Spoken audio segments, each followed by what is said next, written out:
Okay, let us talk about string operations. So string operations are really important because we are going to be using them in our programs. So I will again go step by step and you will have a thorough understanding on string operations.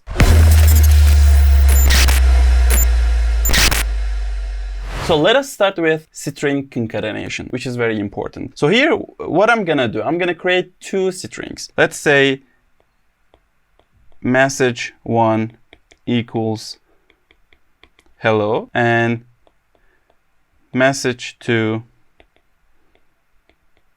world. So in this regard, we can do implicit and explicit concatenation, and I'm going to explain them both. So here, let's say, for example, print hello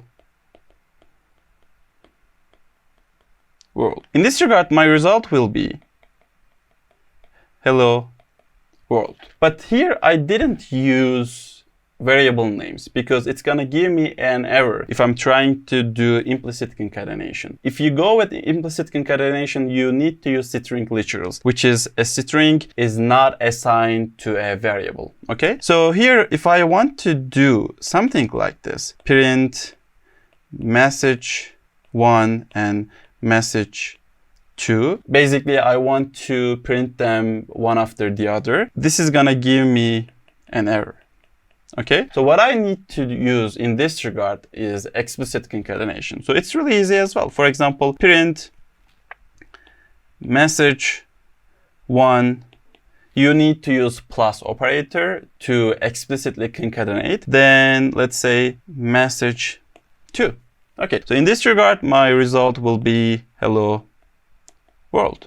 Okay, but here we have a problem. We don't have space, between hello and world because we didn't create any space character here. Okay, so if we have space character in our string, then we'll see the output with space character as well. I will show you what I exactly mean on PyCharm in a couple of minutes. So let us also understand string repetition, which is also very easy to understand. So Python offers us a lot of things to use, and it just says that, okay, you just need to write your code. I'm gonna help you with everything you need. So here, for example, I have a variable message, and I just store the value of hello. So here I'm gonna say something like this: print message multiply by 3. So in this regard, my result will be hello, hello, hello. Okay, it's just gonna give me the result of hello multiplied by 3. And here multiplication is not about numerical multiplication, it's just repetition of our string. Okay, so here let's see concatenation with a numeric value. So to be able to do this, I'm gonna explain you something. But first, let's say I just have a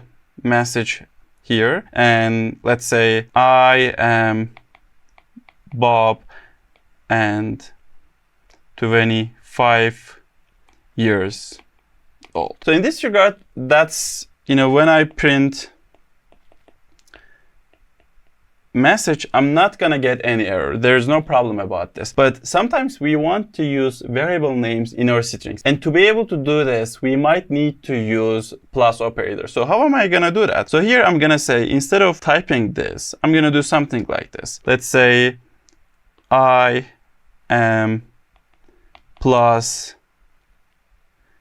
our name variable. Okay, and I am Bob and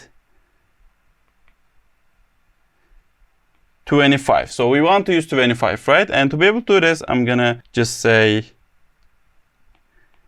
age and years old. Here what we are doing is really easy. Don't confuse with that. So here we just concatenated all of those strings. But we have a problem here. The problem is all of these values are strings except one, which is age. And we want to use age in our string as well. So how can we do that? So to be able to do that, we have a function in Python, which is str function. And it basically converts my data types to strings. So for example, I have number equals 5. And if I want to convert this into a string, I will do something like this. String, for example, number, another variable name, and I will just type str number. So it's going to take this number and it will give me an str instead of an integer. And my result will be something like this. So this is our number in string. Okay, so here if I want to use this, I have to do something like this, strh. So since this is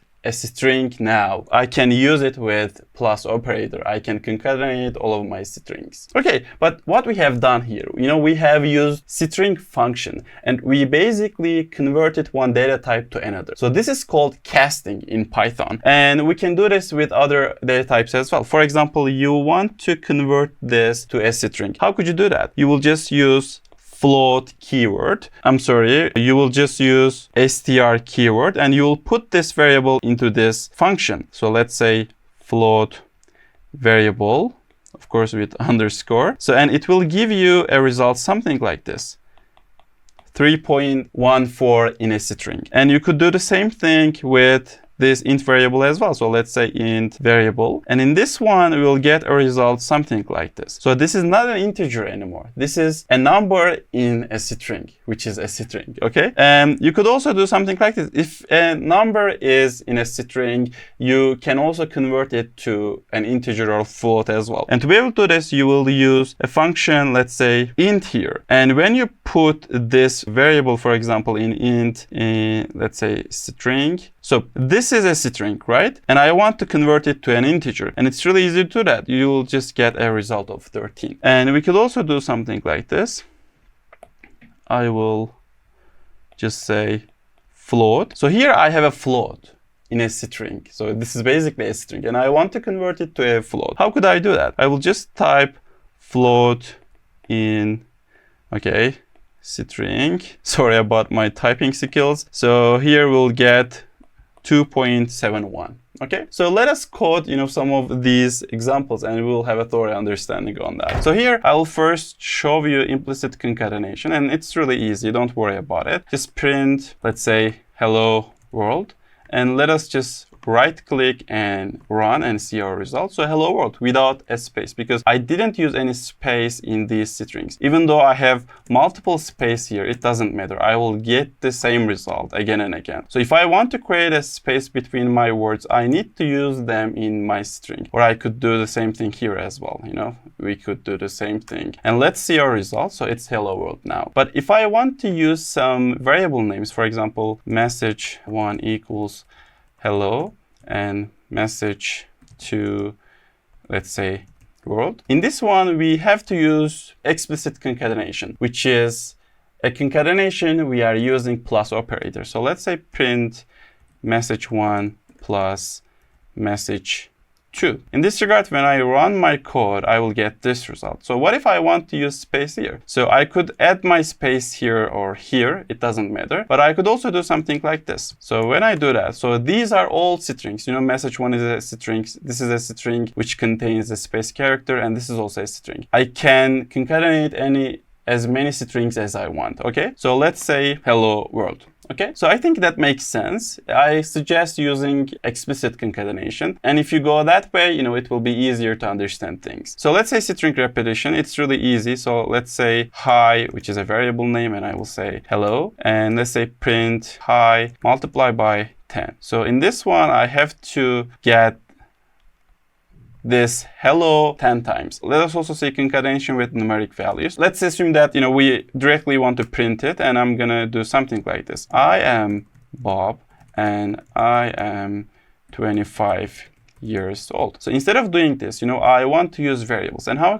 could I do that? So here, let's say we want to use variables instead of, typing everything in my string. So it's really easy to do that. So I'm just say I am and plus. Instead of Bob, I want to use my variable name, which is name. And this and will also be a string. And here plus and I am, let's say 25. Instead of doing this, I want to use age and years old. I have to use this plus operator again. So here we have a problem. Everything we have here, I am, name, and I am and years old. These are all strings, but age is an integer, and we want to convert it to a string. And it's really easy. You just need to cast it using str function. And now I'm not gonna get any error.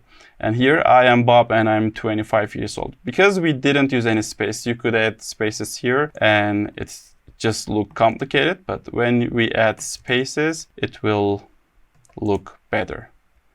let's say. Okay, everything looks cool, right? So here you could also add separate strings which contains a space character. It doesn't really matter. So, casting is really important in programming. We'll use casting in a lot of places while using our files, while doing our programs. So just make sure that you know casting in a good way. Okay, here, let us convert some of them. So for example, I want to convert this to a float because this is now a string. So how can I do that? So let's say float variable, and I want to use this float keyword, and by doing this I will just cast my variable, and here let's say float in string, and when I print the type of it, you can use just type function to see the class of some variables. You can just say float variable. So this was a string, but I just cast it to a float using float function. So when I do that and run my code,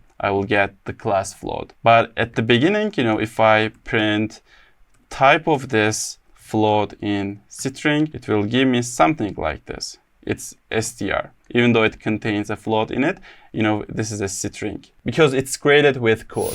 So just try to play around with other, variables and try to do some examples on your own. This is a very important one to understand. And when you understand the logic of casting, you won't have any problems in upcoming videos. So that's gonna do it for this one. I will see you in the next one.